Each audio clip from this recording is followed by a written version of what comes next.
Boa tarde a todos. Conseguem me ouvir?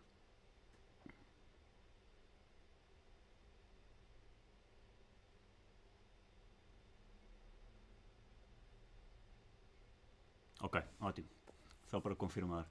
Mais uma vez, boa tarde a todos, bem-vindos. O meu nome é Tomás Saraiva, sou editor de programação de videojogos e neste webinar vamos falar de Visual Scripting. Primeiro, o que é Visual Scripting? Basicamente, Visual Scripting é uma forma de programar utilizando uma representação visual. Ou seja, em vez de darmos instruções escrevendo código da forma como conhecemos, usando linguagens de programação escritas, usamos um outro tipo de linguagem que normalmente utiliza uma representação visual. Antes de começarmos com Visual Scripting em Unity, eu gostava só de vos mostrar que existem vários tipos de Visual Scripting, ok? Existem vários tipos de representação para nos ajudar a programar. E gostava de vos mostrar primeiro alguns desses tipos, só para vermos aqui algumas diferenças. Temos este primeiro tipo de Visual Scripting, este tipo é um block-based Visual Scripting, portanto, baseado em blocos. Não sei se conhecem este programa é um Scratch, é um programa muito utilizado para ensinar a programar, desde crianças muito pequenas até adultos utilizam este programa, portanto foi desenvolvido pelo MIT e utiliza block-based Visual Scripting. Portanto, como é que isto funciona? Basicamente, em vez de escrevermos instruções de código, cada um destes blocos que vemos aqui representa uma instrução. E temos tanto instruções como blocos inteiros de código. Portanto, vocês conseguem ver que temos aqui um bloco diff, em que temos a instrução que nos dá um valor booleano, temos aqui outra instrução, este bloco laranja seria outra instrução, e basicamente esta linguagem funciona conectando os blocos uns a seguir aos outros e dentro uns dos outros. E basicamente temos esta estrutura. Para mim, em termos de fazer um paralelismo entre a linguagem visual e uma linguagem de programação convencional. Eu acho que esta é a mais parecida com a linguagem de programação convencional, porque se olharmos para a representação que temos aqui, acaba por ser muito semelhante a se tivéssemos isto em código. Portanto, este bloco seria uma linha, este bloco que está aqui seria um bloco de código entre chavetas, este seria outro, este seria outra linha, e eu acho que a representação acaba por ser mais direta. Portanto, este é um dos tipos de Visual Scripting. Temos outro tipo, que é um tipo baseado em eventos. Okay? Este tipo que eu vos estou a mostrar, este exemplo que eu tenho aqui, é de um game engine chamado GDevelop. Depois vou-vos dar os links para estes engines ou programas que eu estou a mostrar. Este é para um outro game engine chamado GDevelop, que utiliza um tipo de Visual Scripting baseado em eventos. Portanto, basicamente, como é que isto funciona? Tudo o que estamos aqui a fazer é um evento e os eventos têm ações. Portanto, vocês podem ver aqui que nós fazemos, ok, tenho um evento, fazer trigger uma vez, podemos atribuir condições e deste lado dizemos quando este evento acontece, nós definimos estas ações. Quando o próximo evento acontece, definimos estas ações.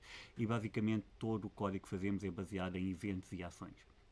Pela minha experiência, já fiz alguns testes com esta linguagem, achei um bocadinho mais complicada de perceber, para dizer a verdade, e acho que mesmo visualmente não é tão clara quanto as outras, mas também não tenho assim tanta experiência com ela, mas acho que é bem importante conhecerem esta.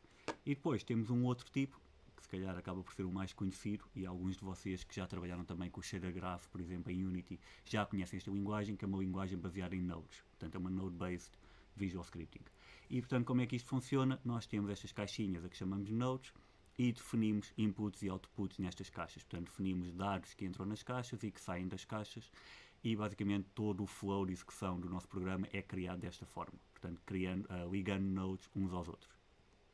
E é já agora, este screenshot que vos estou a mostrar é do Blueprint, portanto isto é como uma das formas de programar no Unreal Engine. Portanto, eles utilizam esta forma, além do C++, tem este Blueprint para programar utilizando o Visual Scripting. E o Unity, basicamente o que criou foi um sistema muito semelhante ao Blueprint, usando também Node-based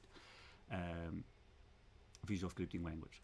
E é isto que nós vamos usar hoje, portanto é este sistema que eu vos vou mostrar hoje. Já agora, só para perceberem um bocadinho, este sistema que o Unity criou começou por ser um package que um developer colocou na Unity Asset Store, que era um package que se chamava Bolt, e entretanto o package, não sei se foi comprado, se eles compraram o package, se compraram só, contrataram o developer, não sei exatamente a história, mas basicamente o que aconteceu foi esse package foi incorporado no Unity e neste momento já faz parte do core do Unity. Antigamente era o Bolt, portanto se virem referências ao Bolt, o Bolt basicamente evoluiu para o que chamamos agora do Visual Scripting no Unity. E estes são os vários tipos. Neste momento, quando cria um projeto de Unity, o Visual Scripting já vem, o package Visual Scripting já vem instalado por defeito. Se não estou em erro, isto acontece desde a versão 2021, se não estou em erro. De qualquer forma, se tiverem uma versão mais antiga ou se não tiverem o package Visual Scripting, podem instalar sempre através do Package Manager. Portanto, se eu vier aqui ao Package Manager, no meu projeto, podem ver que eu tenho aqui já o package Visual Scripting que já vem instalado quando eu criei este template deste projeto. Se não tiverem, basicamente o que podem fazer é vir ao Unity Registry e procurar por Visual Scripting e instalar esse package. E agora vamos então perceber só os conceitos principais do Visual Scripting em Unity. Eu tenho aqui uma imagem para vos mostrar com os vários conceitos que eu vou estar a falar enquanto estiver a explicar, quando estivermos a criar, aliás, estes scripts, são os conceitos essenciais que necessitamos de entender para ver como é que os scripts funcionam. E portanto, basicamente, o que é que nós temos? Temos o script neste caso do Visual Scripting é chamado Script Graph, como veem aqui. Nós vamos ter uma janela que é chamada Script Graph e isto basicamente é a janela que nos dá a visão dos nodes do nosso script. Portanto, podem equiparar esta janela como se estivessem a abrir o IDE, como se estivessem a abrir o Visual Studio ou VS Code, em que podem colocar as linhas de código. Neste caso tem o Script Graph, que é o fecheiro que corresponde ao script C#, se estivessem a programar com uma linguagem convencional. Depois, o nosso script visual é composto por nodes. Mais uma vez, nodes são estas caixas que vemos aqui no nosso script graph e cada node tem uma função. Como podem ver, tenho aqui vários nodes diferentes. Portanto, tenho um node que representa a função de update do Unity, tenho um node que representa a instrução de rotate, que temos também em C#, tenho um node para mudar o valor por segundo, um node para o input keyboard, e portanto tudo isto são nodes que podem equiparar os nodes a instruções, como se tivessem instruções, às instruções que têm em código, sejam estas instruções uma linha apenas, sejam blocos de instruções. E depois, o que é que nós fazemos com os nodes? Conectamos nodes através de edges, e os edges é o que nós chamamos as linhas que utilizamos para conectar os nodes, e conectamos os nodes ligando portos, um porto de um node ao porto de outro node. Aqui temos dois tipos de portos, portanto temos portos de input e portos de output, sendo que os portos de input são portos que carregam valores ou que entram no node, portanto são portos de entrada do node. Portos de output são portos que saem do node para o outro ou tiram valores de um node para o outro. Portanto temos sempre input e output, e para além do input e output, dentro de cada dentro do input e dentro do output, temos dois tipos de nodes diferentes, temos dois tipos de portos diferentes. Temos portos de control e portos de dados. Basicamente, portos de control o que fazem, definem o fluxo de execução do programa. Portanto, são estes que têm aqui as setinhas. E isto basicamente o que define é qual é que é o fluxo de execução. Portanto, quando eu estou neste node, quando este node acaba de fazer o que tem a fazer, para que node é que eu vou? E, portanto, neste caso é o update. Podem ver que, ok, o flow de execução do update é o transform rotate. O que está a fazer é, eu dentro do update estou a navegar para o rotate. Portanto, isto define o fluxo de execução.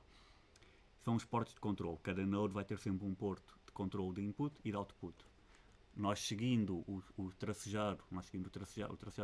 as setas entre estes portos de control, conseguimos perceber qual é que é o fluxo de execução que temos naquele script.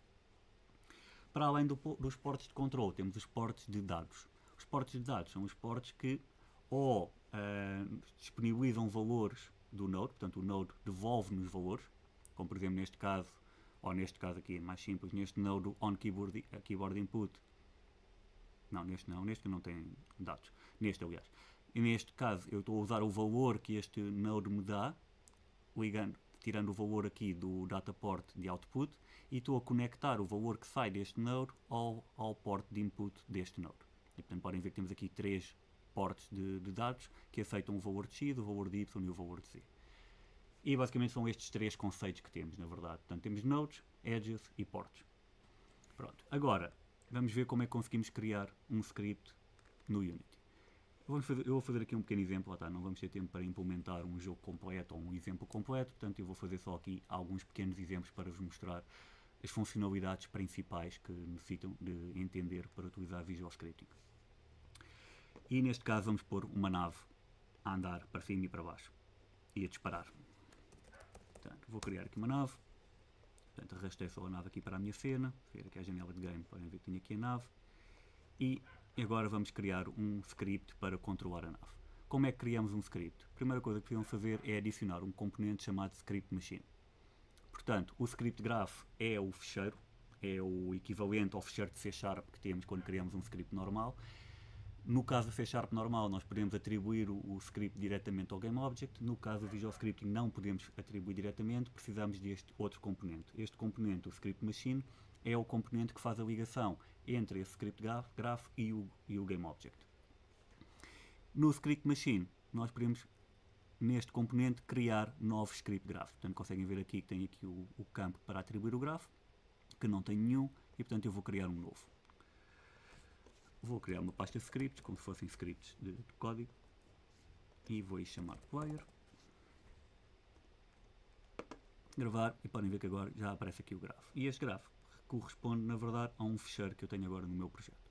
Portanto, podem equiparar isto a um fecheiro de C#.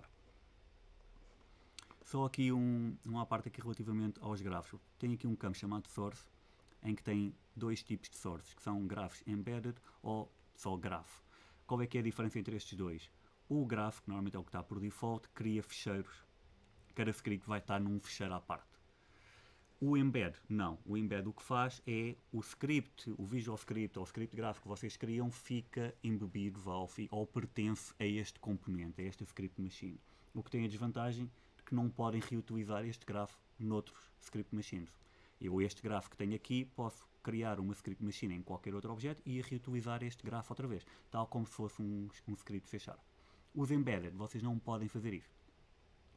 Sinceramente, qual é que é o caso em que devemos usar os embedded? Eu não sei. Pelas experiências que fiz até agora, lá está, também nunca construí um jogo para princípio ao fim com esta linguagem, mas todas as experiências que fiz até agora ainda não percebi qual é a vantagem de ter um embedded face ao graph. Portanto, eu para já recomendo sempre usar o graph porque só vejo vantagens nisso. De qualquer forma, criando um ou outro, vocês podem sempre converter de um formato para o outro. Portanto, criei o meu graph e agora vou editar o graph. Quando faço editar o graph, ele abre uma janela, a janela de Script Graph. E, mais uma vez, isto é como se estivéssemos a abrir o IDE para formatar o nosso script. Podem ver, quando eu abro aqui a janela, ele começa tal como os scripts C#, quando cria um novo script C# em Unity, tem logo as duas funções criadas, a função start e a função de update. O Script Graph começa também com o bloco ou com o node, neste caso de start, e com o node de update. E neste caso o que vamos fazer, o exemplo que vamos fazer aqui é mover a nossa nave. E quando estiverem a construir os vossos Script Graphs, aqui, podem pensar nisto como se estivessem a programar. Lá está, quem já programa em C# consegue fazer o paralelo muito mais facilmente. Quem não consegue, basicamente pode procurar aqui os comandos que quer. Podem ver que os comandos estão agrupados em vários namespaces, neste caso, mas vocês podem também procurar aqui pelo que precisam. Portanto, neste caso, vamos pôr, eu quero mover a nave. Se eu quero mover a nave, o comando seria o translate. E eu procuro aqui por translate e vão aparecer aqui vários nodes de translate. Porquê é que temos tantos nodes? Vocês podem ver que tenho aqui 1, 2, 3, 4, 5, 6 nodes de transform translate, depois tenho mais não sei quantos para o rec transform. O rec transform seriam translates para componentes de UI, portanto que estão aplicados ao canvas. Para objetos seriam estes. E cada node destes, basicamente o que está a fazer cada node destes está relacionado com o comando transform.translate que iríamos escrever em C#. Basicamente o que eles fizeram neste caso no Visual Scripting foi transformaram toda a API que temos do Unity em C# para nodes. Portanto, basicamente praticamente todas as funções e todos os comandos que temos na API do Unity foram transformados. Temos um node correspondente para cada uma dessas instruções. Porquê é que temos tantos translates aqui? Basicamente, nós em C# podemos fazer uma coisa chamada Method Overloading, em que basicamente podemos ter o mesmo método ou a mesma função com o mesmo nome, desde que a assinatura seja diferente, ou seja, desde que a função aceite parâmetros diferentes, podemos ter várias vezes a mesma função declarada com o mesmo nome. E a maior parte das funções em Unity estão declaradas dessa forma. Portanto, existem sempre várias versões da mesma função ou do mesmo método que aceitam parâmetros diferentes. Da mesma forma, em Visual Scripting, eles fizeram essa tradução para nodes diferentes. E portanto, podem ver que eu tenho aqui nodes para translate, em que o primeiro aceita-me um vetor e um space, que é a transformação é relativa ao quê. Tenho outro translate que aceita só um vetor, outros que aceitam os componentes em separado, portanto um x, y e z, e por aí fora. Neste caso, eu vou usar este translate que aceita só o x, y e z. Portanto, procurei, mais uma vez, para procurar nodes, botão direito, add node, e procuro o node que querem. Agora, tenho aqui o node, e agora podemos ver, vamos só analisar aqui este node com mais detalhe. Podem ver que o node, portanto, tem os controles os portos de controle, portanto, aqui o porto de entrada e o porto de saída do node, e temos aqui o porto de dados, todos de input. O que é que ele aceita? Ele aceita aqui 4 parâmetros diferentes. Portanto, o x, y e z, que vão ser os valores utilizados na translação do objeto, e temos também este campo aqui, encontrar a diferença também. E temos também este campo aqui que diz diz. O que é o diz? O diz é... aliás, o que é o diz? Já lá vamos. O que é este campo? Este campo é o quê? Nós neste campo podemos dizer a que objeto a que este translate se refere. Ou seja, por defeito, e daí temos o diz. O diz é o quê? O diz refere-se ao objeto a que este script está aplicado. Certo? Quando ele aparece por defeito diz, quer dizer o quê? Que o código que for executado sobre esse translate, portanto a translação vai ser aplicada ao objeto onde este script estiver aplicado. Mas se eu quisesse, podia ter uma referência a outro objeto e utilizar exatamente este código para mover esse objeto. E para isso eu teria então que atribuir a esse outro objeto a referência a esse objeto neste campo. Normalmente, por defeito, quando puxa o node, ele vai estar a referenciar o objeto a que o script graph está a aplicar. E daí o diz. O diz é o quê? O objeto em que este script existe. Neste caso não nos vamos preocupar, porque nós realmente queremos isso, portanto nós aplicamos este script ao player e vamos mexer o player, portanto o diz está correto. E agora tenho a instrução de translate e nós para mexermos um objeto, basicamente o que fazemos normalmente é transform.translate, movemos numa determinada direção, portanto em x, em y ou em z, ou até mais do que um desses parâmetros, okay? E precisamos também de uma velocidade para mover o objeto. Em vez de ser uma unidade por segundo, podemos controlar quantas unidades por segundo é que queremos mover o objeto. Para isso, precisamos de uma variável. Como é que definimos variáveis em Visual Scripting? Vocês aqui do lado esquerdo têm aqui os campos em que podem criar variáveis. E podem ver que têm aqui 5 tipos de variáveis diferentes. Portanto, temos as variáveis graph, object, scene, app e saved. O que é que cada uma delas quer dizer? Variáveis tipo graph são variáveis privadas. Portanto, podem ver isto como variáveis privadas que vocês têm nos vossos scripts. O que é que acontece com estas variáveis? Apenas estão disponíveis neste script graph e mais ninguém consegue acedê-las. Nem sequer no inspector. Portanto, estas variáveis também não são expostas no inspector. Depois temos as variáveis object. As objects são o quê? Variáveis públicas, portanto são variáveis que já aparecem no inspector. E são variáveis também que estão partilhadas com todos os scripts que estejam aplicados a este GameObject, o que já é um bocadinho diferente do que temos no C#. C#, a variável pública não é partilhada automaticamente com ninguém. Neste caso, variáveis de object são partilhadas automaticamente com o GameObject onde este script graph está a aplicar. Depois temos variáveis de scene. O que é que são variáveis de scene? São variáveis globais à scene, portanto são variáveis que são partilhadas a todos os script graphs que existirem nesta scene em que estamos a trabalhar.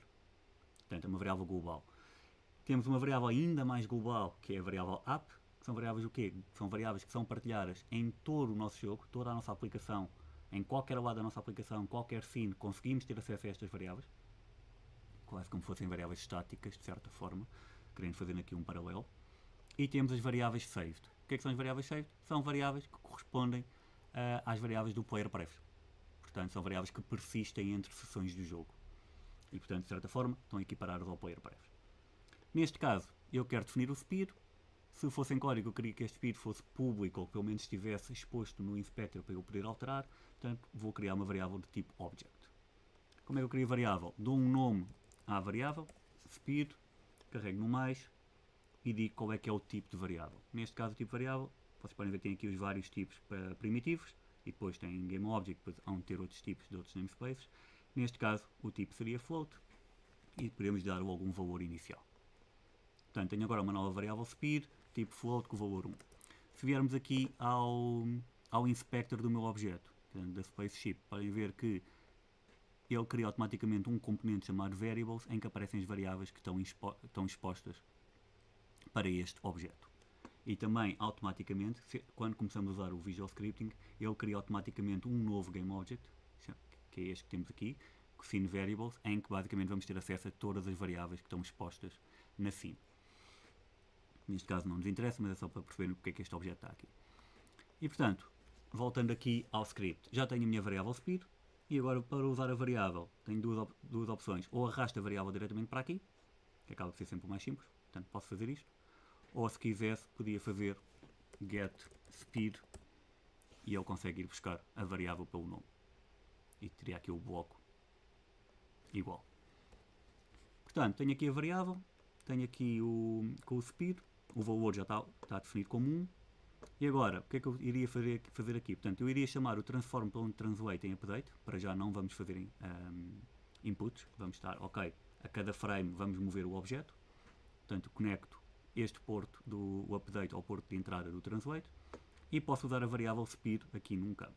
Claro que se eu fizer isto, é o equivalente a não usar o time delta time, ou seja, o que é que acontece quando eu não utilizo o time delta time? O que vai fazer é, vou mover este objeto em y pelo valor definido na variável, portanto 1, ou seja, vou mover o objeto uma unidade a cada frame.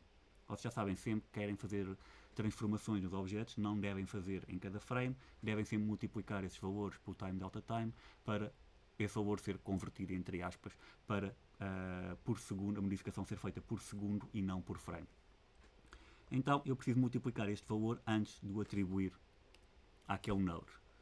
Já agora, para remover estes edges, portanto para quebrar a conexão, basta clicar com o botão direito por cima do porto e ele desaparece. E portanto, o que é que eu preciso aqui? Eu vou ter que multiplicar este valor por time delta time. Então eu posso puxar isto, também podem adicionar nodes desta forma, que é, ok, eu quero adicionar um node na saída deste, portanto eu arrasto para o vazio, largo e ele abre-me automaticamente a caixa de procura de nodes. Se eu vou multiplicar o valor, vou adicionar um node de multiply, posso já conectá-lo ali, vamos fazer só a nave mexer-se para cima, para já, e posso puxar daqui, e eu agora aqui preciso do quê? Preciso do delta time, get delta time. E pronto, e com isto seria o equivalente a termos a linha de código do transform.translate, vetor vezes time delta time vezes speed.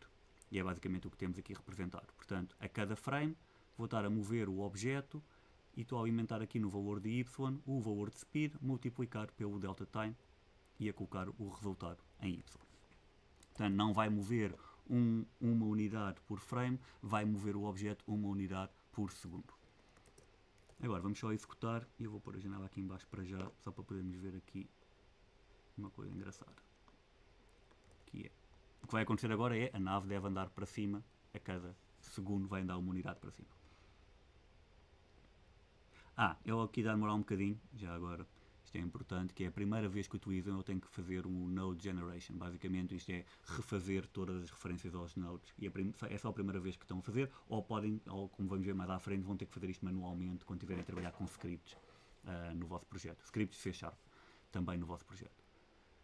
Deixa eu esperar aqui um bocadinho.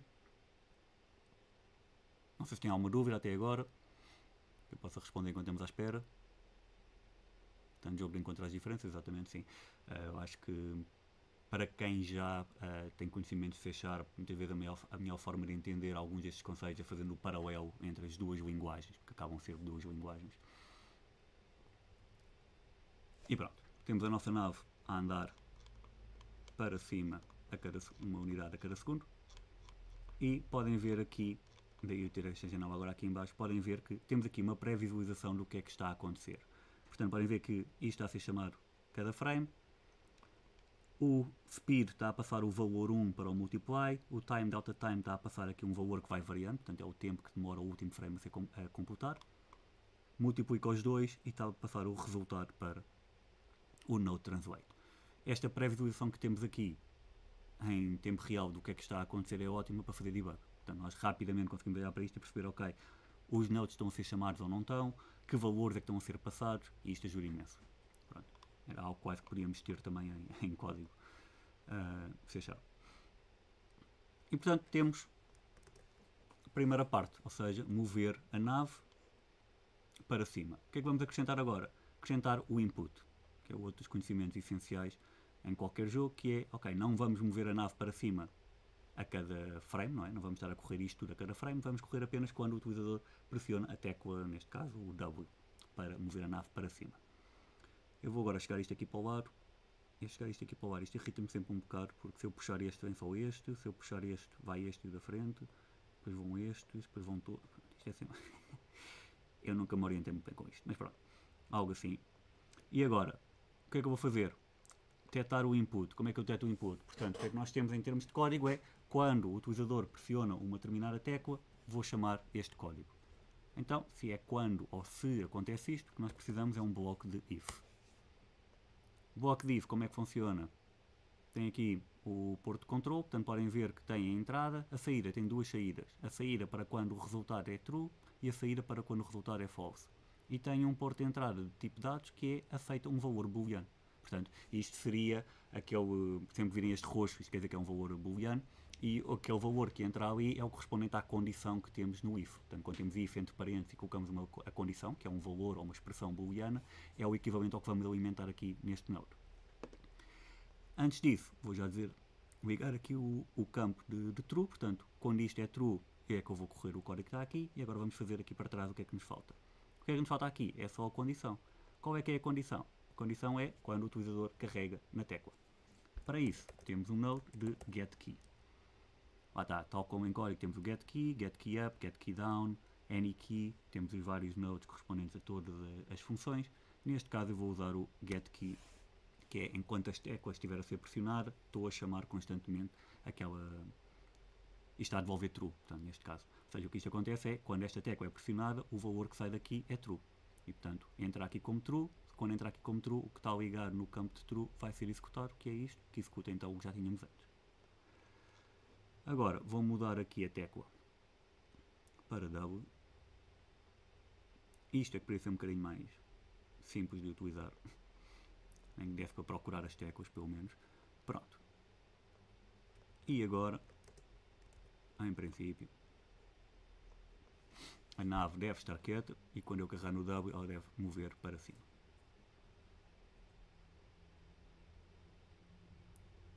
Vamos aproveitar para ver agora aqui também a pré-visualização. Portanto, podem ver o que é que está a acontecer. O update está a ser chamado, entra no if, o valor está constantemente a ser chamado, que é false. Isto porquê? Porque nós estamos constantemente a correr o if por causa do update, portanto está constantemente a ir buscar o valor. Estão a ver que é false. E como isto é false, não entra, não acontece nada aqui. Portanto, este caminho não acontece. Cada vez que eu carrego no W, ele move-se.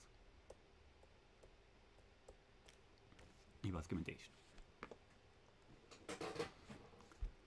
Pronto. E isto é o conceito base de Visual Scripting. Portanto, nodes, ligar nodes uns aos outros, valores de entrada, valores de saída.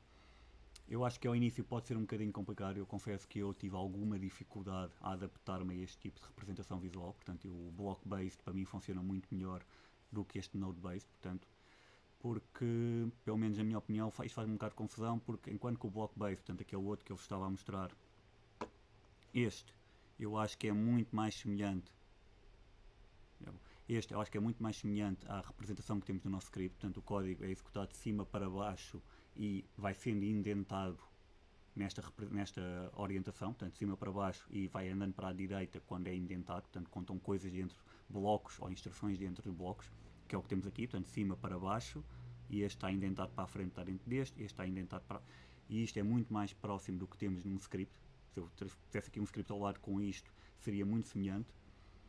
Este Visual Scripting com nodes acaba sempre por fazer um bocado de confusão, porque isto já não é de cima para baixo, é de esquerda para a direita, e os valores são alimentados de trás para a frente. Portanto, este valor está a ser alimentado naquele e vem de trás entre aspas, vem da esquerda para a direita, e acho que faz um bocado de confusão em termos de representação. Mas acho que é só o início, é uma questão de depois de entrar um bocadinho neste esquema. Antes de continuarmos, então, só aqui responder à pergunta, como é que eu faço para ter o Unity em vermelho no modo preview? Posso mostrar isso rapidamente. Como é que fazemos isso? Edit, Preferences, Colors, Play Mode Tint. Mudam aqui o Play Mode Tint. Porque é que eu faço isto? E porque é que eu recomendo que todos façam isto? Para distinguirmos quando estamos em modo Play e quando, ou quando o play está a ligar ou não. E isto porque, não sei se já vos aconteceu ou não, se não aconteceu vai acontecer, o que acontece sempre é o quê? É quando vocês estão em play, quando vocês estão no modo play, podem alterar o projeto, ok? Portanto, eu podia chegar aqui e mover a minha câmara de sítio, podia mudar o projeto como se eu quisesse. O que é que acontece? Quando saem do modo play, todas as alterações que fazem enquanto estão em play são apagadas. Portanto, ele faz reset ao projeto para como estava antes de entrarem em play. Porque é que se muda a cor muitas vezes do play? Que é para nos lembrarmos que estamos em play e não em edit. O que é que acontece muitas vezes quando começamos a trabalhar com o Unity e não mudamos a cor? O Unity não muda nada, portanto a única referência que temos é aqui o play que fica azul. O resto é tudo igual. E muitas vezes carregamos no play, vemos como é que aquilo está, esquecemos que estamos em play e continuamos a trabalhar no projeto, a mudar coisas, a criar scenes, carregar objetos, fazemos montes de coisas. Para percebermos depois que aquilo está em play, quando tiramos o play, todo o trabalho que fizemos é perdido.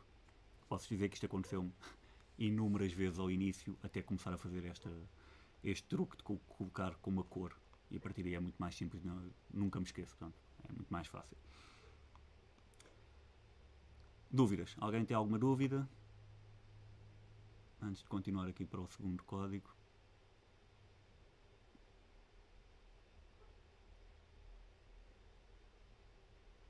Não. Então vamos continuar. Vou mostrar aqui mais uma. Portanto, já vimos o funcionamento base de um script. Vamos ver agora aqui outras coisas. Portanto, vou criar aqui muito rapidamente uma bala. Vamos precisar da bala para um exemplo que vou dar a seguir. Portanto, vou criar aqui uma bala muito rapidamente. Vamos puxá-lo para aqui. Onde é que eu tenho a bala? Está aqui, chute. Ele vai-me criar uma animação, tudo bem. Tenho aqui. Vou fazer o processo todo, assim também vem o processo todo de início. Portanto, script machine. Crio um novo script graph. Bullet. Edit graph. Tenho aqui. E agora o edit graph, a bullet vai ser muito semelhante ao que temos neste momento na Spaceship. Portanto, eu até posso chegar aqui e vir buscar isto tudo. Colo deste lado. Porque a bullet basicamente o que faz é move-se para a direita, neste caso. Portanto, não é nada disto. Move-se para a direita, não é em Y nem em X. E temos só de definir aqui a variável speed. Eu quando copio ou venho aqui ainda a dizer speed, eu não sei se isto depois iria dar algum problema ou não. Mas, ou seja, é muito fácil nós copiarmos coisas, esquecermos, ok, tenho aqui um get variable speed que não existe na verdade na bullet, não é? Pronto. E temos aqui o código todo da bullet, basicamente deve ser só isto. Deixa eu fazer play. Só para ver se a bullet mexe. E vai ela, está certo. Ok, tenho a bullet e agora vou criar um prefab. E o que quero vos mostrar é como é que nós agora conseguimos instanciar objetos e comunicar entre diferentes script graphs, que isso acaba por ser outro conhecimento essencial. Portanto, vou criar aqui uma pasta underscore prefabs, bullet, e tenho aqui o meu prefab. Eu vou apagar o prefab daqui, porque agora vamos instanciar o prefab.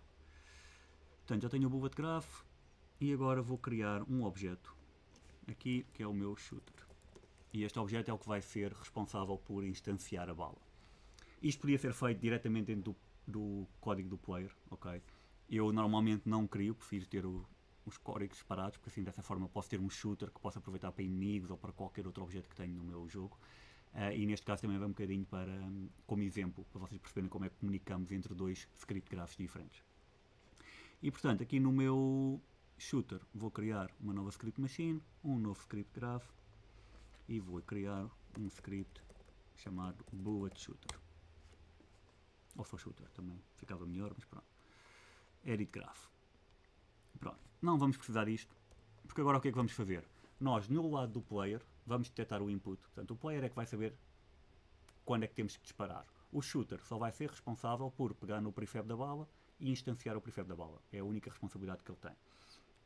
O player é que é responsável por detectar o input, neste caso a barra de espaço, e chamar o shoot. Então, nós deste lado, que código é que nós precisamos aqui no lado do bullet shooter? Portanto, o bullet shooter, mais uma vez, é só responsável por instanciar objetos. Portanto, vamos começar por fazer esse código. Vou buscar o node de instantiate. E agora tenho aqui component instantiate e vou precisar com estes parâmetros. Aliás, GameObject instantiate. Tenho aqui o que é que eu quero instanciar. e eu daqui já consigo, agora vou pôr isto aqui em cima, eu daqui consigo arrastar o prefab diretamente para aqui.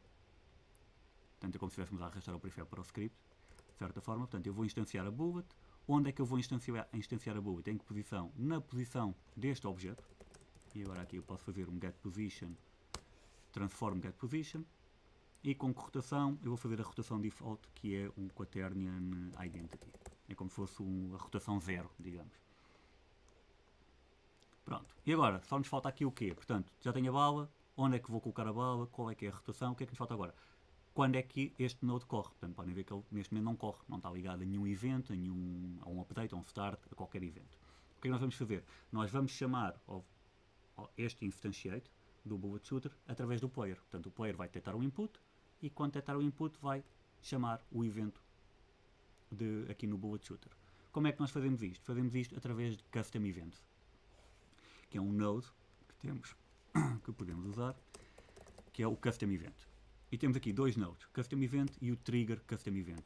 Qual é que é a diferença? O custom event é onde nós definimos a entrada, okay? Qual é que é o evento de entrada. O trigger é como nós chamamos esse evento, como nós fazemos trigger desse evento que criamos.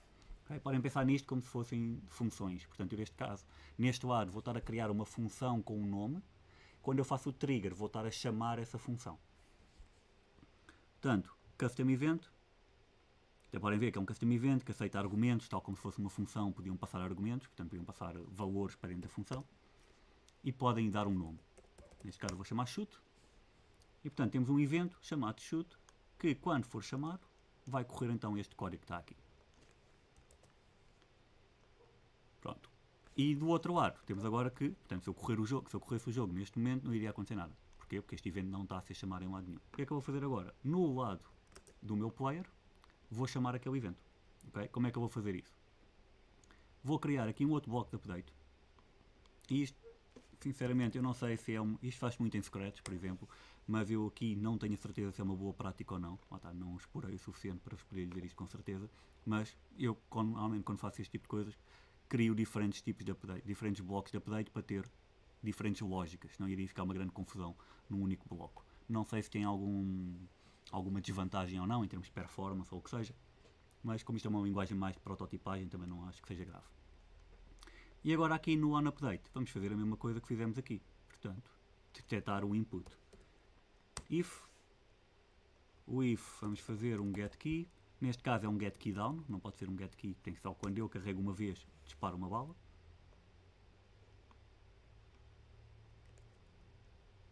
E agora aqui vamos pôr ou a barra de espaços, é isso, a barra de espaços. Quando a barra de espaços é pressionada, o que é que acontece? Nós vamos então fazer o trigger custom event. E temos que ir dar o nome, shoot. E agora, muito importante, temos aqui o campo div. Mais uma vez, como eu falei ao início, é o que o div, neste momento, o que é que ele iria fazer? Como ele está a apontar o trigger custom event para o div, o que ele iria tentar fazer era fazer trigger de um custom event chamado shoot no objeto em que este script está aplicado. Qual é que é o problema? É que o objeto onde nós queremos fazer o trigger, o objeto que tem um evento chamado shoot, que nós queremos fazer trigger, não está no spaceship, está neste shooter. Então nós temos que atribuir um outro valor aqui ao div. Para isso precisamos ter uma referência ao shooter.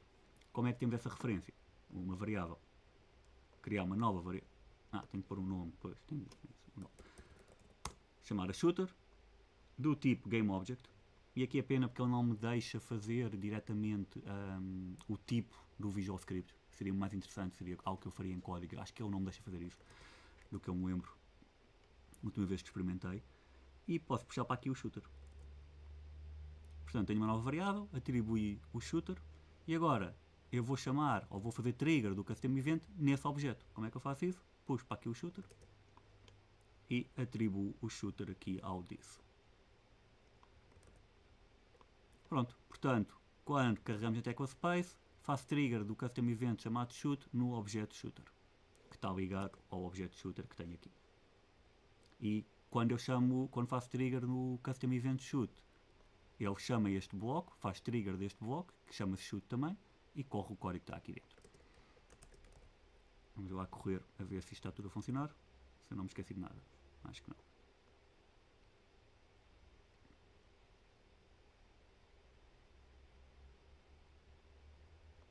E agora, se eu carregar no espaço, aí vai ele. Claro que aqui se calhar teria que chegar o shooter aqui um bocadinho para a frente, não é? Que ele está a fazer na posição do shooter. Portanto, eu posso chegar para ali. Foi demasiado. Pronto, não interessa. Mas seria algo assim. Pronto. E isto é a forma de comunicar entre script graphs. É simples, ou é relativamente simples. Acho que vocês podem pensar nisto como se fossem funções. Estão a declarar uma função no vosso bullet shooter chamada shoot e tem uma referência ao bullet shooter e estão a chamar a função shoot. É algo tão semelhante quanto isto. Porque é que eu não gosto muito disto e é isto que me afasta um bocadinho às vezes deste tipo de linguagens, porque a abordagem por isso é um bocadinho diferente. É que fazemos isto com nomes. E isto, sinceramente, acho que é sempre... dá sempre muitos erros, ou pode dar sempre muitos erros, que é, basta eu enganar-me a escrever isto, basta-me escrever, não shoot, mas escrever shot, porque me enganei a escrever, o que acontece, e o código não funciona, e primeiro que eu consiga detectar este erro é complicado, na verdade. Ou então posso estar daqui a 2 meses, volto a pegar o meu projeto, venho aqui ao shooter e digo, isto não devia chamar shoot, devia chamar spawn, porque isto é um bullet shooter, mas isto estou a fazer spawn de objeto, vou chamar spawn. E esqueço-me de ir aos sítios que estavam a chamar isto e mais uma vez quebrei as ligações.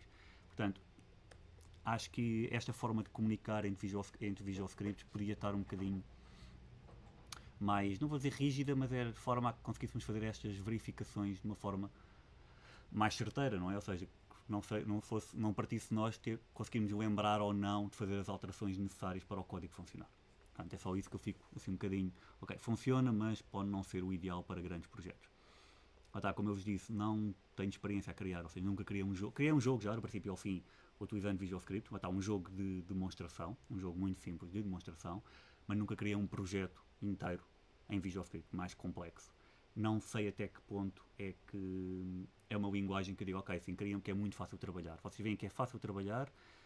Para quem está a aprender a programar e para quem está no início, acho que é muito bom porque não tem que se preocupar com a sintaxe e facilmente chegam aqui e procuram o que precisam. Portanto, vocês sabem que é o translate, procuram o translate e sabem que têm os nodes, portanto, percebem exatamente o que é que conseguem colocar no node ou não, e isso é muito mais simples do que estarem a escrever. Portanto, também não têm que se preocupar com a sintaxe, então não têm que se preocupar com erros de sintaxe. Tem um espaço, não tem um espaço, pus uma vírgula quando não era, pus um ponto e vírgula, que eu sei que é um problema ao início, temos de lembrar de todas essas regras. E estas linguagens visuais, portanto, afastam, ou seja, reduzem todos esses problemas. Tudo o que é em termos de sintaxe, lembrarmos do que é que temos que escrever, corrigir erros de escrita, podemos esquecermos disso tudo. Claro que temos sempre o reverso destas vantagens, que é mais complicado às vezes criar algumas coisas. Portanto, como eu estava a mostrar aqui este código todo que está aqui, isto na verdade é um bloco div e uma linha de código. Portanto, isto que está aqui, estes 4 nodes, é uma linha de código em C#. Pode ser mais complicado também escrever isto. Agora, para quem está a começar e para começarem a aprender, ou até mesmo para prototiparem, ou seja, pessoal que não seja programador ou não queira ser programador, mas quer prototipar pequenos jogos, quer prototipar funcionalidades para o programador depois implementar, acho que esta linguagem é ótima para isso. Fica só esta opinião, mas é a minha opinião, mais uma vez, e pela experiência que eu tenho. Acho que também pode ser uma opinião, poderia ter uma opinião mais informada se tivesse feito realmente um projeto complexo do princípio ao fim, ou seja, pegar num jogo que já implementei em C# todo e fazer o jogo todo do princípio ao fim. Eu tenho um jogo implementado, como já vos disse, eu posso depois partilhar convosco esse jogo se quiserem ver, porque acho que é um exercício engraçado perceber, ok, um jogo todo muito simples, é um shooting gallery, mas conseguem ver com score, com inputs, com tudo, conseguem pelo menos ter uma percepção do que é que seria fazer tudo em Visual Script. Continuando aqui com... Gostariam de ver. Ok. Deixa-me ver aqui o chat só. Se tiver alguma dúvida, comentários. O próprio Scratch que fez gostar. Exatamente, o Scratch agora está a ser dado em TIC, o que é ótimo. O que é ótimo, cada vez mais está a ser dado nas escolas. Portanto, eu sei que pelo menos a partir dos 8 já começam a dar Scratch, para aprender toda esta lógica. E posso dizer até, o Scratch muitas vezes até é muito associado a crianças, não é? E a pessoal mais novo, que até tem este ar todo muito infantil. digamos, tem estas cores e tem isto tudo. Mas o Scratch é utilizado até em Harvard, por exemplo. Vocês têm um curso online de Harvard, tem um curso muito conhecido que é o CS50. Posso mandar também o link desse curso se tiverem interesse. Portanto, é um curso de introdução à programação e à computação no geral. É um curso muito conhecido mundialmente e eles utilizam Scratch na primeira semana, portanto, com alunos da universidade, o que eu acho que é ótimo, porque rapidamente consegue-se começar a trabalhar com estas lógicas, com ifs, com loops, com variáveis. Portanto, acho que é uma forma muito fácil de começar a trabalhar com código. As coisas, nova perspectiva, ok, ótimo, fico contente. Dúvidas? Antes de vos mostrar só mais uma ou duas coisas.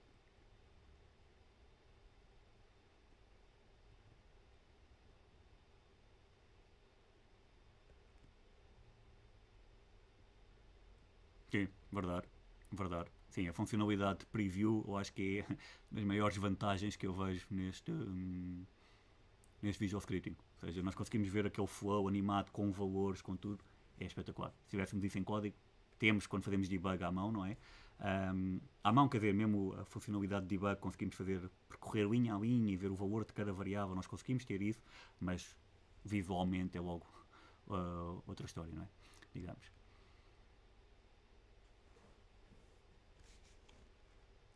Bem, vou-vos mostrar então só mais duas coisas. Aliás, vou-vos mostrar isto primeiro, uma parte aqui primeiro, depois volto aqui à outra. Vamos lá para mim. Eu, no final do webinar, tudo o que falei até agora e todos os links que estou a falar, eu envio sempre no Discord. Portanto, quem não está no Discord, sugiro que entre no Discord e eu normalmente partilho todos os links relativamente a cada webinar no canal não é no canal do servidor, no canal sim, de anúncios. Portanto, em princípio vão ter acesso a tudo. Se eu me esquecer algum ou quiserem algum link que eu não tenho enviado, enviem-me sempre mensagem através do campo ou através do Discord para vos conseguir enviar. Agora, mostrar só duas coisas, que é o quê? Vocês podem combinar Visual Scripting com C#, o que eu acho que é uma grande vantagem. Mais uma vez, que é, podem ter alguém a programar em C# no projeto e vocês estão a fazer o design ou estão a fazer outra parte do projeto, podem lá estar, prototipar pequenas interações só para experimentar e quando têm aquilo afinar e a interação está feita dizem ok, agora preciso de programar isto em C#. E entretanto conseguem conectar mesmo assim o script visual ao script que já têm no vosso projeto. Então, como é que podem fazer isso? Vou criar aqui um novo script, e neste caso um script de C# para ver como é que conseguimos conectar. Portanto, vou mostrar duas formas. Como é que vocês ligam o Visual, como é que vocês comunicam do C# para o Visual Scripting e como é que comunicam do Visual Scripting para o C#. Basicamente é isso que precisamos. Portanto, vou criar aqui um novo C# script, vou chamar player também e vamos reproduzir aqui uma das funções que tínhamos feito em Visual Scripting, mas em C#. Eu vou copiar aqui o código. Pronto. O que é que estamos aqui a fazer neste código muito rapidamente? Temos uma referência ao objeto shooter, que neste caso vai ser o objeto que tem o Visual Script, que é o bullet shooter. Portanto, vamos ligar aqui o bullet shooter que tem o script graph do bullet shooter a aplicar. E o que é que fazemos? If input get key down space, portanto estamos a detectar o input em space. Basicamente fazemos custom event.trigger, qual é que é o objeto e qual é que é o nome do evento. Portanto, esta linha que tem aqui, basicamente corresponde... Não, esperem só um bocadinho, que eu entretanto está aqui a compilar o projeto. Portanto, esta linha que tem aqui, a linha 12, corresponde, na verdade, a este bloco. Portanto, custom event trigger, qual é que é o objeto, que é o shooter, e qual é que é o nome. Custom event trigger, shooter, e qual é que é o nome. Basicamente é isso que temos a fazer, mas a usar um script C#. E agora, eu podia aplicar este script ao meu player. Vou desativar aqui o script machine, para não estar a usar aquele. Coloco aqui a referência para o shooter. Peço desculpa. E se correr o jogo e carregar no espaço, lá está, estou a ativar o shooter. Portanto, neste caso estamos a comunicar de C# para o script graph. E agora, vamos ver como é que fazemos o contrário. Ou seja, chamar uma função de C# a partir do script graph. Neste caso, vou criar aqui um novo script chamado bullet shooter, portanto vamos fazer o inverso.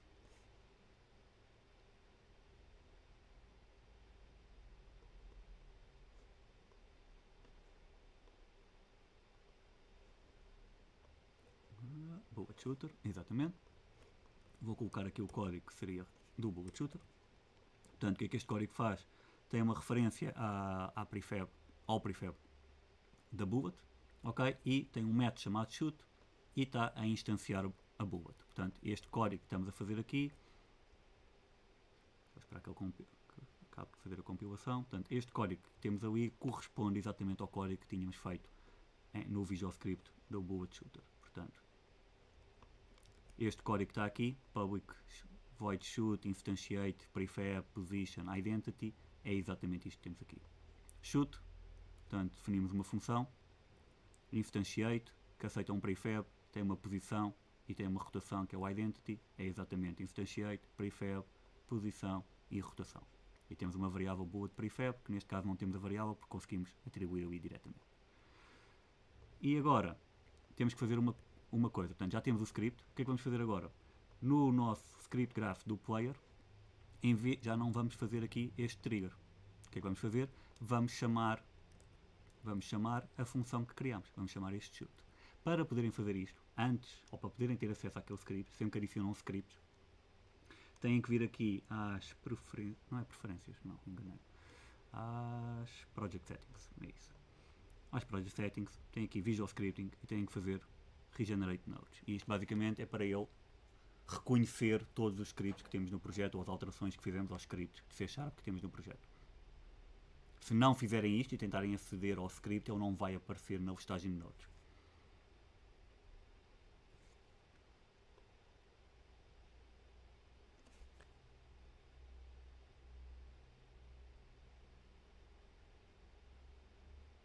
Não sei dizer, estava agora a pensar, não sei dizer se é sempre que adicionam um script, se adicionarem uma nova função dentro de um script, pública, dentro de um script, também têm que fazer ou não, aí já não vos consigo dizer, provavelmente têm, mas não tenho a certeza. Mas pronto, já acabou, já gerou os nodes, e eu agora aqui já posso procurar aqui o shoot, e tenho aqui bullet shooter, estão a ver como aparece aqui com o símbolo de C#, bullet shooter shoot.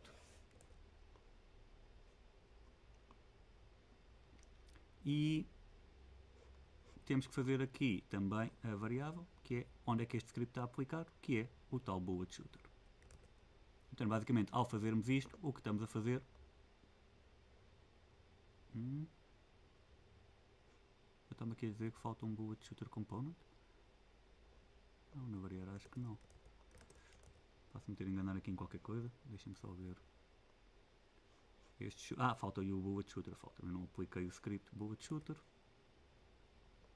Basicamente está-se a queixar porque o target que eu adicionei, portanto o shooter, não tinha ainda o bullet shooter. No princípio será isto. Exatamente, já não está a queixar. Pronto, basicamente o que é que eu estava a dizer? Eu estava a dizer que estava a chamar o bullet shooter, a função bullet shoot do bullet shooter no objeto shooter, mas o objeto ainda não tinha o script aplicado e portanto ele queixa-se aqui. O que é ótimo, na verdade. Confesso que não tinha reparado ainda, mas se calhar não me tinha acontecido ainda, mas é ótimo porque temos logo aqui, ok, esquecemos de alguma coisa. E agora, temos aqui o player, já está, o shooter, eu vou desativar a script machine, de certa forma não preciso, porque também já não estamos a fazer trigger do evento via visual scripting. E agora, esqueci-me de qualquer coisa, porque ele não está a funcionar. Não ativei a script machine. Exatamente. Tinha aqui a script machine desativar e poderia não estar a funcionar. Pronto, e isto é como é que vocês conseguem comunicar basicamente entre C# e Visual Scripting. Deixem-me só ver se tenho aqui mais alguma coisa para vos mostrar. Posso-vos mostrar aqui muito rapidamente, só para terminar, antes de mostrar os links, mas aqui 2 ou 3 minutos só para vos mostrar um outro conceito que também é importante, que é o conceito de subgrafo.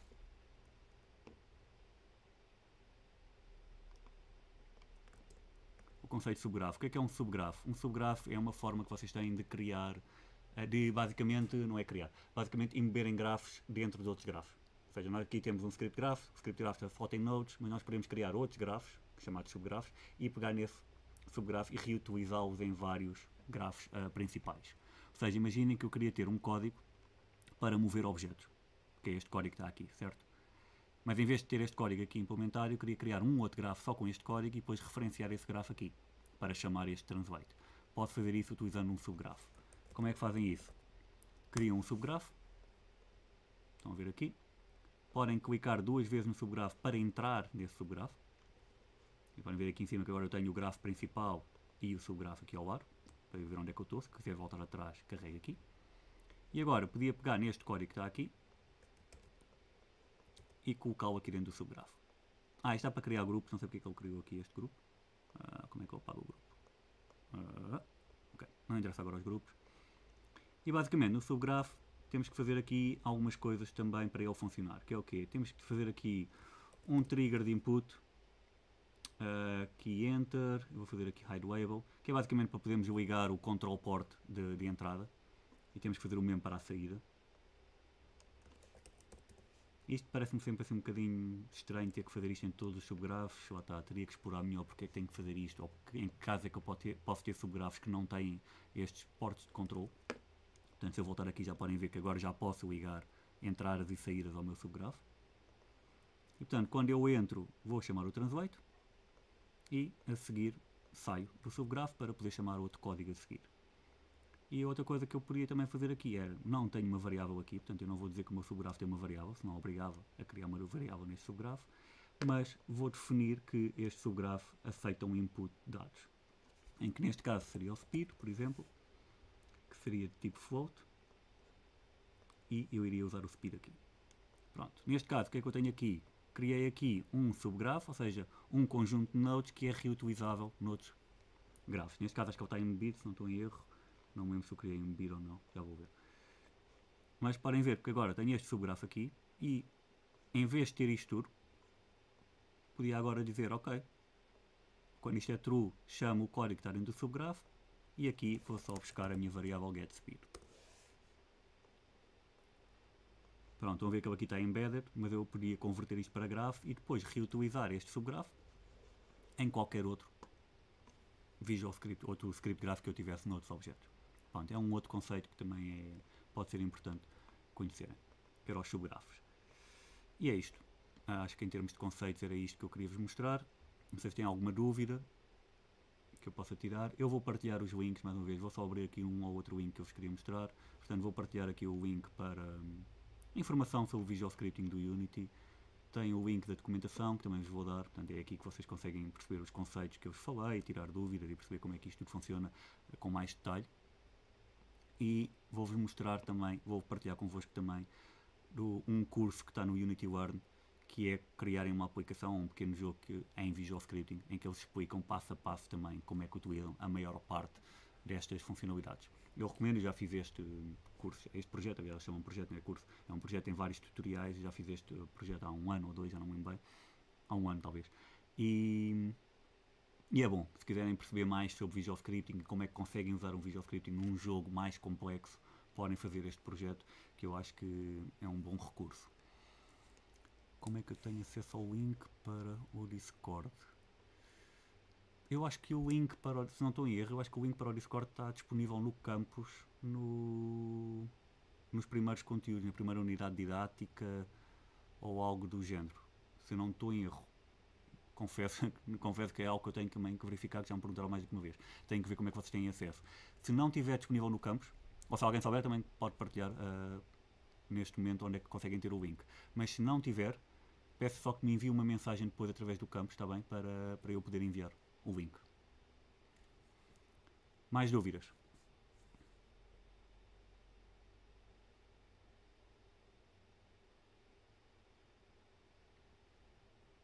Não? Ok, pronto.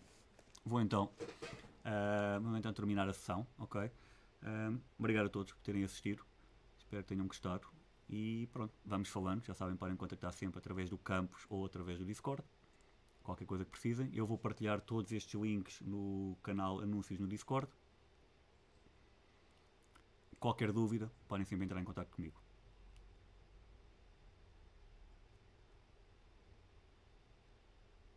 Sim, isto é, lá está, acho que é uma questão depois de prática É uma questão de prática e de tempo dedicado.